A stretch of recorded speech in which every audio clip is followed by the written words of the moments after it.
How was Eddie Vedder as a roommate?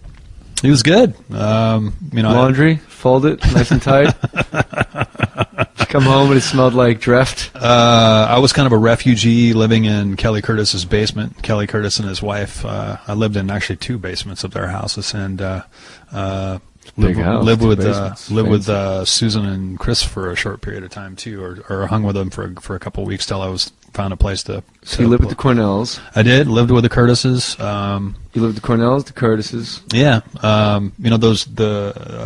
Both of them. Both Susan and Kelly. They were really, and the bands for that matter too. Seattle's it's a big small town. You know what I mean? It's a city, but it's like a small town, man. Everybody knows everybody pretty much, and all of the bands. All of the bands helped us out quite a bit when we were starting out, and we were able to return the favor as well. And Susan and Kelly, Susan had Soundgarden, and Kelly had Mother Love Bone, which later turned into Pearl Jam, and they joint managed us. So it's like a family type situation. Like it wasn't just work, it wasn't about just getting dough. I mean, we didn't even sign a contract with those guys, and they wouldn't even let us sign a contract with them until they got us a deal. We'll get you a deal, then you can sign a contract. We don't believe in contracts. No, they were just, you know what I mean? Just we'll do it on a handshake. Plenty of scumbags that like to get something on paper so you owe them 20% for the rest of your life, but they weren't like that. They cared about us and cared about the music, and like I said, I ended up living with Kelly for a good number of years, and him and his wife, and in a couple of different places in the early years when I didn't really have to. I was gone, I'd come home and crash in the basement, and then we'd be back on tour again. So. What is it about Seattle? Like when I read, but yeah, when Ed came to town, he stayed there for a while too. And he came in Chicago via San Diego. San Diego, I think. Bit of a drifter. Yeah. And so you and him were roommates in whose house now? Kelly's. Yeah. Okay, Kelly Curtis. Yeah, I think he also lived with Chris for a while too. Listen, Ralph, here's the thing. Eddie Vedder was a good roommate.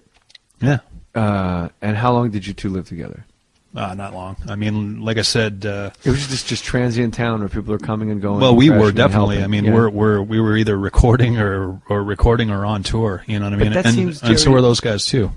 That seems to be the story from each band. Seems to have that same. Like if you ask Chris or Kim from Soundgarden, if you ask. Well, then it's not bullshit. Everyone's like, oh no, we were never home, and then we just came, we crashed on each other's couches. But, somebody had to own the home that you crashed in. And you're telling me it was managers. Who's got the money? Who's got the money? You said your managers was Pearl Jam and Soundgarden co-managing you. The managers had the money. Your roommate's your manager? That's a nutty situation, man. Well, yeah, we were working so hard. It was really kind of not necessary. I mean, we were, you're gone.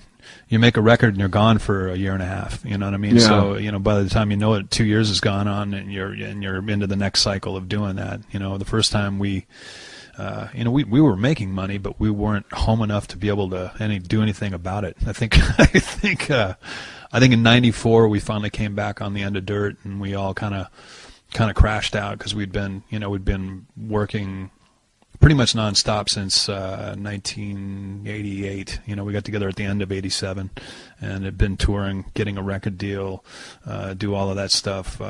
Did put out 2 records on the EP, and then we actually had some cash and some time, so we all came home and bought our own houses. That's when the trouble happens too. Time. Yeah. Well, we were trouble all along.